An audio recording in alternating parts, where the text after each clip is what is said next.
I travel a lot for work, covering Formula One and IndyCar races, and I'm always jumping onto different Wi-Fi networks, and I like to make sure that my information is staying secure. So that's why I use a VPN. First and foremost, security is of utmost importance, especially when connecting to unfamiliar networks. So private internet access ensures that your online activities remain secure, even when you're on the move. By encrypting your internet connection, it prevents anyone from intercepting your data or eavesdropping on your online communications. This means you can browse with confidence and peace of mind. So, if you want to enjoy all the benefits of private internet access, now's the time to subscribe. Head to piavpn.com/nailingtheapex and get an 83% discount. Seriously, 83%! That's just $2.03 a month.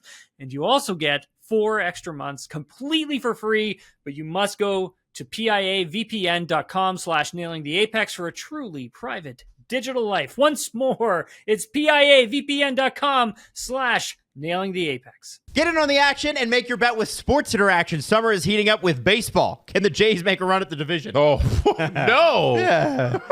Hey, but you can bet before the game, whichever way you think. Live and in play in all your favorite teams and hot dog contests. Woo! Woo! SportsInteraction.com/STPN or download the app to get started. It's 19 plus. And what do you have to do, Steve? Please play responsibly.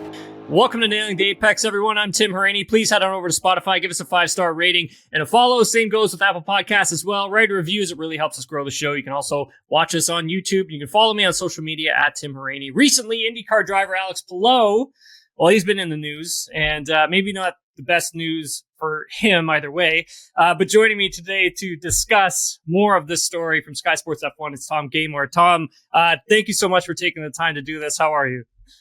I'm good. It's a little warm here in the UK, so we've finally got some sunshine in London, which has been missing. We've had liquid sunshine, as we so often do in Britain, so I'm pleased to have some warmth.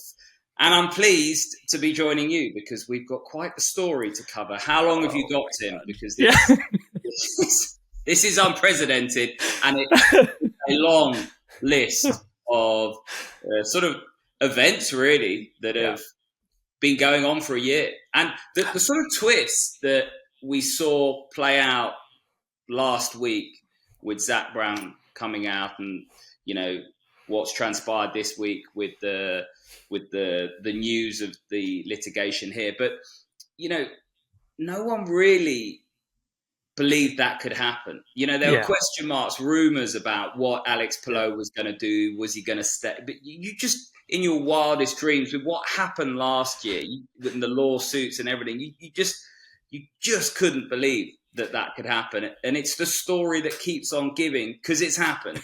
Yes. Yeah, I mean, it's I've never heard of anything of it in my time in racing ever. So let's, set the table a bit for our listeners and viewers who don't really know the full ins and the outs of the Alex Palou story. So for those of you who are unfamiliar with what's happened here, so the story dates back actually to around this time last year. Chip Ganassi Racing had put out an announcement that they had picked up the extension of Alex Palou for him to race for the team in 2023. But on the same day, McLaren put out a press release stating that they had signed Palou for the 2023 IndyCar Championship. Palou puts out his own statement on Twitter, basically saying that he didn't know that CGR was putting out this statement, and the quotes weren't his. And Chip Ganassi Racing then eventually takes Alex to court for a breach of contract. So that was eventually settled out of court. And at the end of the season, so the end of the 2022 season, both parties announced that Alex would be racing for Chip Ganassi Racing in 2023. But also in that, Palou gets a testing contract with McLaren F1 team. So Alex goes, does a test. He also gets to participate in the FP1 session at the United States Grand Prix with McLaren. So coming into 2023, one of the big stories with IndyCar Silly season was where was Alex Palou going to sign for the 2024. So most had already speculated or anticipated that it was going to be McLaren. Some even saying it was a done deal, but part of the agreement was that Alex couldn't talk to other teams who were outside of Ganassi until September 1st. And I even went and asked him a few times this season already, including at the Honda Indy, about where he may end up for next season. And, I definitely didn't get anything out of him. So fast forward to the weekend of the GMR Grand Prix on August 12th, and the Associated Press reported a story that Zach Brown had informed his team, Arrow McLaren, by letter that was sent to the team personnel that Alex Palou had no intentions of honoring his contract with the team in 2024.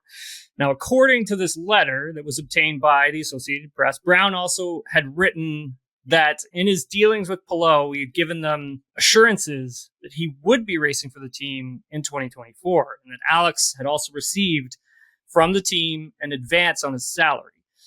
So also during that time, the management team, so Monaco Increase Management is what I believe it's called. So they're the ones who helped, put this deal together for Palou with McLaren. And they were also upset that Palou had broken an agreement with the team as well. He also left that management agency.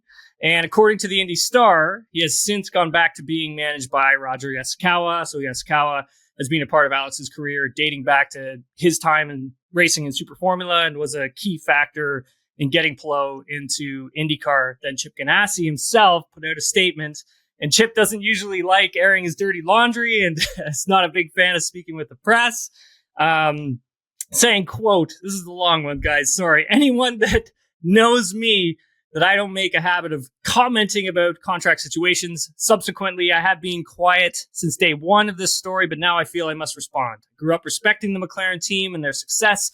The new management does not get my same respect.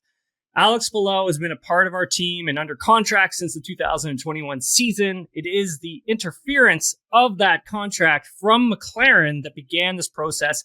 And ironically, they are now playing the victim. Simply stated, the position of McLaren IndyCar regarding our driver is inaccurate and wrong. He remains under contract with CGR. Then, so that's end quote, then reports surfaced in the Indy Star a few days ago that McLaren has begun legal process, so suing Alex Palou in the UK. So the lawsuit would be about getting money from both parties. And in that letter that was sent around the Arrow McLaren team personnel a few weeks ago by Zach Brown, it had reportedly said that they had paid Palou a significant first payment in advance of the 2024 season. And add on top of that, that the millions that they'd been put towards developing Palou for their F1 program, reserve driver duties, etc. Tom, this is a wild story. I've heard a number of weird contract stories in my time when I was racing, like I had mentioned earlier, but I've never heard of anything like this before, ever. Can I just add as well that whenever we see Alex Palou, he just looks so cool, calm, collected. He's always wearing his smile. He's very articulate. There's never any stress, never any drama. How does he walk around with the weight of this on his shoulders and still perform in the manner that he does and still have that persona? I think that's incredible, because I would just be sort of so weighed down, so sort of worried down in the dumps. But, maybe that's why I'm sat here doing what I do and he's, the champion that he is. It's such a unique sort of thing for, I guess, a driver to have to manage, that I think at the end of the day, you have to have your other parties handling all of that and then only really interact with you when things get really sort of murky, I guess. But I think we're in that murky territory at the moment, and Alex Palou is still our championship leader, so he must be doing something right here at some point. And those on social media, it's 2023, so everyone's got an opinion. So, from a human perspective, I think he does wonderfully well to sort of just, it's like this isn't happening. And what is happening, like you said, is just utterly unprecedented. And I think, peeling back the layers of the onion, what happened was Alex Palou harbored interests to go to Formula One, primarily because he wanted to return back to Spain. He sees his future back in Europe, not necessarily because Formula One is this incredible vehicle. Yes, his goal is Formula One, but he wants to be in and around his family, in his native land, in Spain, and that was very much what he said. And to marry that with Formula One was a dream come true. That was facilitated, and there's real question marks over how valid that process was because of the litigation afterwards and the fact that that was settled out of court. We don't know the ins and outs. But essentially, for me, the key point here is McLaren had not signed Oscar Piastri when this deal went through. So Alex Palou had a linear progression into McLaren F1, which was his dream. And I think that was why he signed that deal, caused the problems that the deal caused, and it was on the promise that there was real opportunity there. Oscar Piastri arrived off the back of another utterly bizarre process with Alpine, and we won't go into that because people would just be floored. And that opportunity at McLaren doesn't seem to be there. Ricciardo's back in the frame at AlphaTauri. Perez is still at Red Bull. Norris is not going anywhere. Piastri is having a wonderful season for a rookie. And, where would Alex Palou end up? Now, there was talk of him going to McLaren. Now, I don't think anybody, when they said that, really believed that could happen. And that's because why would you swap the 10 car, the Chip Ganassi car for that Arrow McLaren car? Not taking anything away from Arrow McLaren, are doing a wonderful job. But, Alex Palou is going from what is a wonderful platform, a fantastic team. His dream is Formula One. Why would he threaten his success and or change things when it comes to IndyCar? And I think that's something that played on his mind. The fact that the end dream have eroded, I think it really did start to become a difficult situation for him. Yeah. I don't think he's jumped ship without and or changed the plans without a bigger picture here. This is pure speculation. It hasn't been reported. No one has said anything. But have the likes of Honda got involved?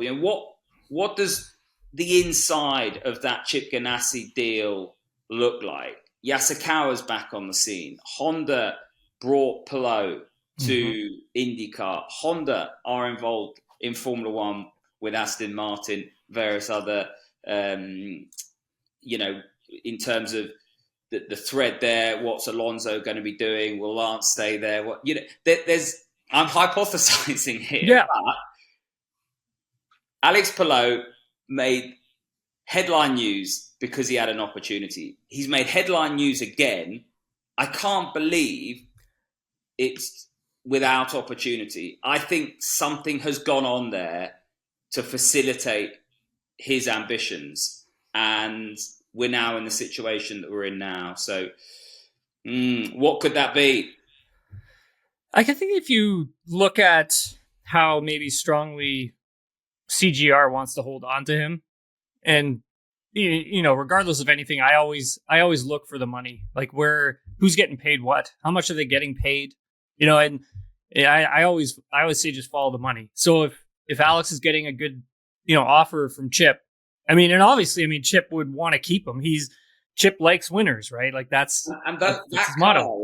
The sponsors basically decide the commercials around that. Who's in that car? How much, money there is, that kind of stuff. So it's not just Chip. There's sponsors there who may be really keen to keep him as well. But listen, with or without the bigger picture, everyone, as I said just a second ago, why wouldn't you stay at Chip Ganassi? It's just the most wonderful opportunity. Look at what Scott Dixon's done at Chip Ganassi.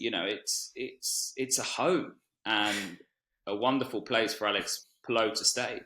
I think like for Chip as well to have two like heavyweight drivers like that on your team, and who you also have the winner's circle payout now as well, and then add on top of that, you want to make sure that you're keeping your team very competitive and in the mix of everything. And I don't necessarily know if there is another driver like an Alex Palou who would be free and available on the grid for 2024. I mean, who do we have here? I mean, for we have Marcus Ericsson, who may or may not be back with CGR. We don't know at this moment. Felix Rosenqvist is we're not sure now. Silly season, isn't it? Because literally there are so many dominoes waiting to fall in.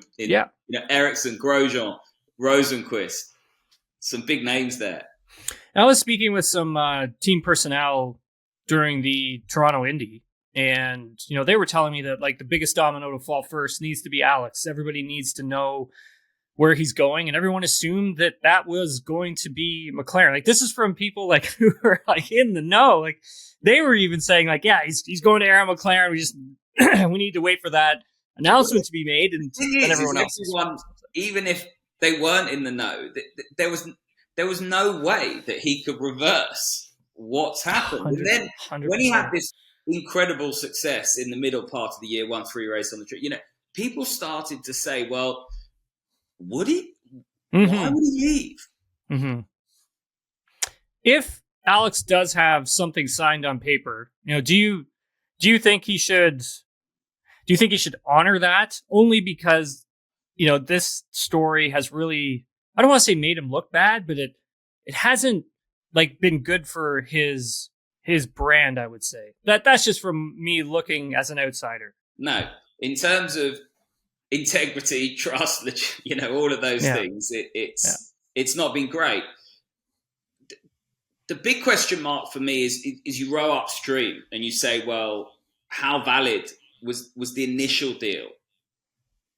And then if that's on shaky ground, then we can't really question how valid this deal is, because that's an oxymoron. They're both on sort of shaky ground. Or, if the first one was on shaky ground, has he done anything wrong this time around?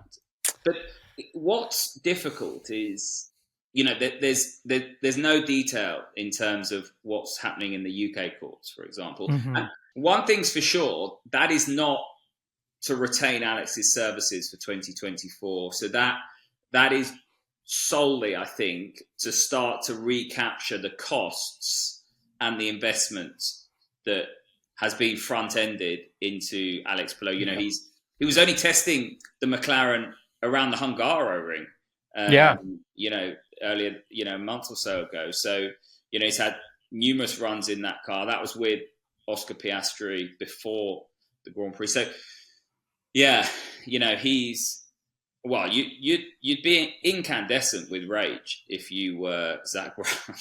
Oh, for sure. I mean, it's like you had said, like from everything that I've read on the story from the Indy Star, and then I think the race also put something out yesterday on it on Sunday, and just from everything that has looks like it's starting to come out from this, it's sounding like Zach wants the money that they've invested in him back, and that's millions though, and that's like I don't know where or how you get that back from a driver like that. I don't know how that would actually work, because essentially you're investing in an employee, and if the employee decides to leave, you can't necessarily take back the money you've already paid the employee. So I don't know. It's going to be interesting to see how this one plays out. I mean, it also sounds it also sounds as though Chip is sticking with him. It sounds like Alex will probably be back at CGR for next season. I have to say, Chip Ganassi, from a public-facing perspective, has been really quite, very measured and very professional throughout this whole process. And that's something to comment on and to sort of commend him on, if you like, because for sure. very much so at the beginning, I've just said Zach must be very, very frustrated. Chip must have been just angry, but just felt so let down. And he's not the guy that you want to cheese off, No, you don't want to mess with Chip, man. You do not want to get into his bad books. You just don't. He never showed any of that. No, not at all. What went on behind closed doors, I don't know. But he was really professional, public facing. I think Tom, the angriest he kind of has come out and been about this whole situation was that press release he put out a few weeks ago there during the GMR Grand Prix weekend. I was like reading that, like, oh my God, like this is actually like he's pissed, like he is really pissed off here, and so. It's an interesting story. It'll be fascinating to see how this thing develops for sure. I have a feeling Alex is going to be back at CGR, which, which then when we look at silly season, what does that look like? Does Marcus Ericsson stick with Chip Ganassi Racing, or do you think he goes somewhere else? Same with Felix Rosenqvist, because obviously those. The rumor with Marcus Ericsson was that there was a bit of talk recently to sort of remedy some of the wishes that Marcus had, and I don't think that deal was sufficient for Marcus. So where does he look? I don't know. Malukas, he's another free agent. The big rumor is there that he's gone to Andretti in Dev's car, and actually, we now RNL have one or two seats, one seat. So it's it'd be interesting to see where Rosenqvist goes, because he is now rumoured off the back of this news not to be staying, to be going. Which is interesting too, because I think as a driver like Felix, it always has felt like for the past few seasons that Felix has been given these, 1-year deals, and he never really knows, like, hey, am I staying this year? Am I having to look for a ride somewhere else? Are you guys bringing Alex Palou in 2023 or 2000 in my seat? Am I staying? Am I going to Formula E? Like, for Felix, it must be a bit of a nightmare to not know where your future is. And I think for him, he must want a multi-year deal with, a competitive team. And so a seat like RLL opening up. Everyone is different. We touched on the human perspective with Alex Palou, how he can be so resilient to what's going on around him. But, I think Felix doesn't need an arm around him, but certainly wants to be in an environment where, and it's a lovely fit for him at Arrow McLaren, and they've been fantastic, but there's always been that question mark. And it'll be nice for him that if he can find somewhere else, that's if he goes, that's on a multi-year deal, and those, he's welcomed with open arms and genuinely feels, because you look at what he's capable of, especially on the ovals. He's super quick. Yeah. Felix Rosenqvist, so Romain Grosjean would be the other name. I'm curious to see where he ends up, because during the Toronto Indy, it really sounded like that guy was on shaky ground at Andretti. A lot of people, I think, said something, didn't he, about no one frustrates him more than Romain Grosjean. Yeah. And that's difficult, because he's a lovely chap, and away from the racetrack, there's a lot of people that really value him being in the awning, and he brings a lot to it. But he came with a pedigree and an expectation. And what's annoying is actually he's got the ability to deliver, but these silly mistakes, and or the emotive reactions just find their way into his results or his weekend far too often. And for somebody with that amount of experience, it just must be frustrating. I think Michael Andretti just kind of alluded to that. I think he's just at his wit's end with that. And that's a huge issue, especially for a team like that. I mean, if it affects the team morale, the crew, if that starts to affect that chain, I mean, usually it doesn't really end well. Usually ends in the driver getting, removed. And I think for a driver like, Romain, I don't know, if he can string together some more competitive results for the next few races, I could probably see him back at Andretti. But, if he doesn't have some sort of an attitude shift in a different way, then this may not go, well for him, because the thing with IndyCar and Formula One, they're in terms of the paddock, they're two totally different things. Like, one's a lot more open, like very family oriented. All the teams help each other. Everybody talks to each other. And then in Formula One, it's a little bit different, right? It's very competitive atmosphere, and teams don't like to talk to other teams. They don't like to give things away. And that bleeds over, obviously, into the drivers as well. And so I think for a driver like Romain Grosjean, it's a bit of an attitude shift, maybe. And I'll be interested to see what happens with him. Another driver who I'm interested in is Callum Ilott. Now he's actually, he is safe, but there are rumors as to whether or not he does move. But with Alex Palou staying put, I and the other free agents, I wonder. And you got Linus Lundqvist now, sort of, in the frame, which may mean Simon Pagenaud is floating around as well. So I don't know. There's a lot of question marks, and then you say, well, where would Callum go? If you look at, I guess, the Myers-Shank situation, where obviously next season it sounds like Helio's just going to be doing the 500 and then that's it. So I think you kind of need a driver like Pagenaud back in the team to kind of help mentor Lundqvist through a season of IndyCar. Yeah, because he's going to have, Tom Blomqvist, he's going to have a lot to deal with.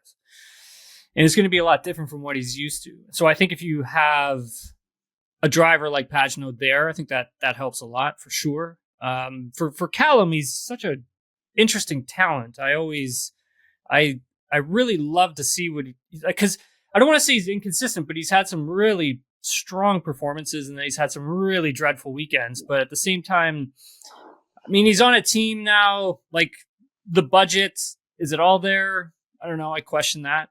I think if he's able to move to a team like RLL, that's a smart fit for him. Not to say anything bad about where he is now. The big issue with Hunkos was the fact that they've got the budget, they did grow, but there wasn't the experience in the paddock to hoover up. So they're almost hoovered up people that have got limited to no motorsport experience. Right. So that has been the real issue with their growth. Interesting. Yeah, I like Callum. I like to see what ends up happening with him. I think he's a very he is.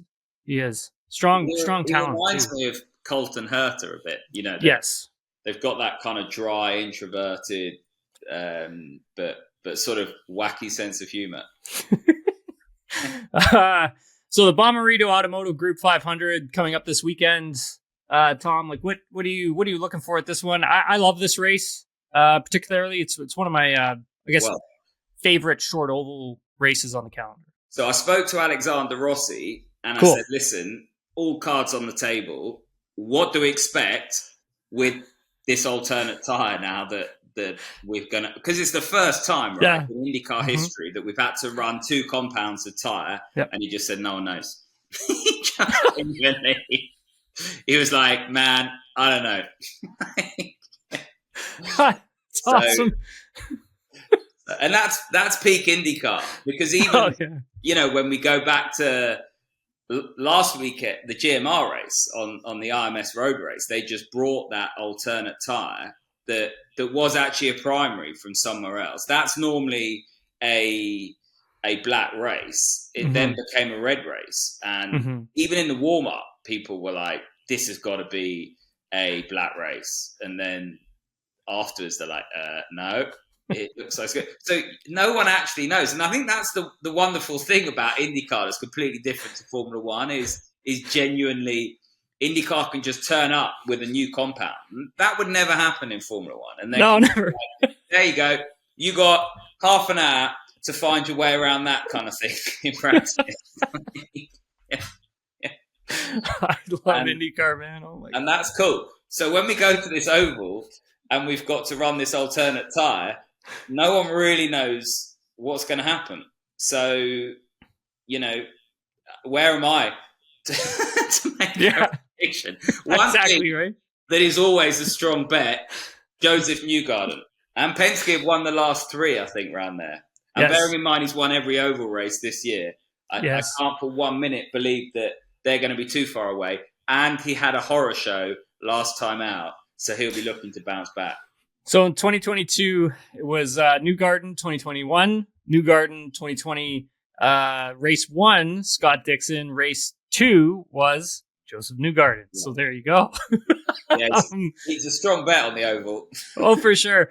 I'm a bit sad that this isn't being run at night. I always really enjoyed this race being run at, peak night. I think if I remember correctly, they did it on a Saturday. They used to do it on a Saturday night.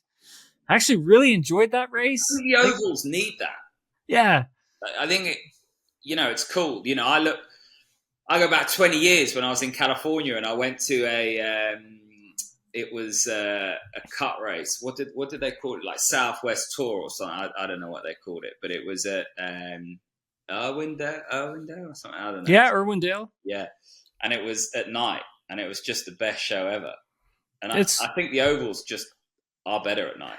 Yeah, me too. I agree with that. And this is one of those races that I wish they would kind of revert back to doing that. But unfortunately, we've got a race on at 3:30 p.m. Eastern time on Sunday. Tom, this has been great. Thanks so much for taking the time out of your day to do this. Let everybody know where they can find you and what you've got going on. Yeah, so you can follow me predominantly on Twitter because I'm not that cool on Instagram, but I do try and keep up with that as well. But it's at Tom Gaymor, TomGaymor, on both platforms. You will listen to me if you're in the UK on Sky Sports F1. We show all the IndyCar races and practice and qualifying sessions live. And it's been a real privilege working with Sky to try and build the audience. We're really growing the audience here and the diversity of audience members as well. And yeah, that's where you can catch me. And you might also hear my dulcet tones on other championships as well. But we talked about that off air, didn't we, Tim? Yeah, we did. If you want to plug it, go for it, man. Well, do you know what? I've been doing the bikes over the last few years. So the last event I did was the Suzuka 8 Hour, which is quite that's awesome. Yeah, bike racing is quite good. Because it's like IndyCar. It's just action. No one knows what's going to happen. There's overtaking galore. Anyone can win. And, it doesn't matter if it's 2 or 4 wheels for me as a racing fan.